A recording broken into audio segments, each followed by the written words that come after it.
Welcome friends.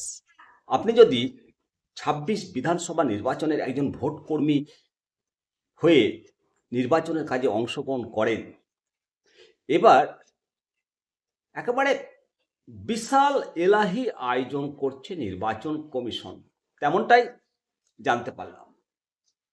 এলাহি আয়োজন টিফিনে, লাঞ্চে, ডিনারের মেনুতে বিশাল চমক। যে সমস্ত পদ আর মেনুগুলো না, সত্যি এখনই জিভ দিয়ে জল আসছে। মেনুগুলো জানাবো। একেবারে বিধানসভা নির্বাচনের ট্রেনিং থেকে শুরু করে ভোটের দিন পর্যন্ত। অতীতে বিভিন্ন সময়ে খাবারের মান নিয়ে ভোটকর্মীদের মধ্যে ক্ষোভ বিক্ষোভ দেখা যায়। সামনের যে বিধানসভা নির্বাচন আসছে, এতে ভোটকর্মীদের রসনা তৃপ্তিতে কোনো প্রকার খামতি থাকবে না। মেনু চার্টে সেটা একেবারে স্পষ্ট। যে মেনু চার্ট আপনাদেরকে দেখাবো, তবে শেষ পর্যন্ত ভাগ্যে মিলবে তো, পাতে পড়বে তো আমাদের? এই প্রশ্ন কিন্তু থেকেই যায়। সমস্ত কিছু মিলিয়ে নেব ট্রেনিং থেকে ভোট শেষ পর্যন্ত, পড়বে কিনা। তো চলুন, পূর্ব বর্ধমানের জেলা শাসকের দপ্তরে ভোটের খাবার সরবরাহের জন্য টেন্ডার আহ্বান করা হয়েছে। তাতে টিফিন, লাঞ্চ এবং ডিনারের মোট 49 পদ এর টেন্ডার আহ্বান করা হয়েছে। টিফিনের মেনুতেই শুধুমাত্র 19টি মেনু, লাঞ্চে 12 রকমের পদ, ডিনারের জন্য 18 রকমের পদ তার টেন্ডার আহ্বান করেছে। কি কি থাকছে?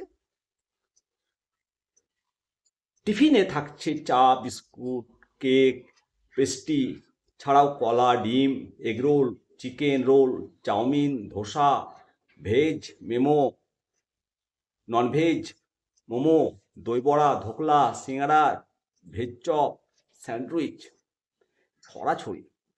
মধ্যাহ্নের মেনুতে ভাত, ডাল, আলু পোস্ত, মিক্স ভেজ, মাছের ঝোল, চিকেন কারি, পনির কারি, চাটনি, মিষ্টি, চিকেন বিরিয়ানি, মটর বিরিয়ানি, ফ্রায়েড রাইস, চিকেন কষা, চিকেন চাপ, মাটন চাপ, ভেজ স্যুপ, রেশমি, চিকেন কাবাব, মাটন কষা, আলুর দম।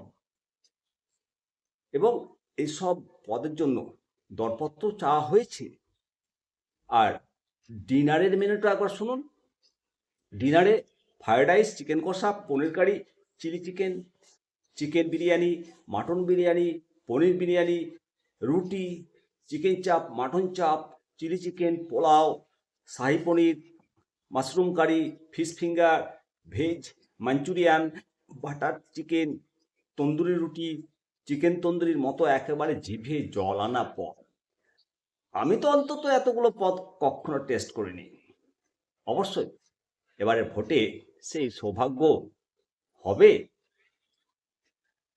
তার সাক্ষী আমরা থাকব ট্রেনিং থেকে ভোট শেষ হওয়ার দিন পর্যন্ত। অবশ্যই সমস্ত ভোটকর্মী তথা শিক্ষক মণ্ডলী কমেন্ট করবেন কমেন্ট সেকশনে, আপনার কতদূর আস্থা রয়েছে এই ভোটের টিফিন থেকে একেবারে শেষ পর্যন্ত। প্রত্যেকের অভিজ্ঞতা আমরা কমেন্ট সেকশনে শেয়ার করব। অবশ্যই আপনার কমেন্ট সেকশনে শেয়ার করুন। ভালো থাকবেন। জয় হিন্দ, জয় ভারত।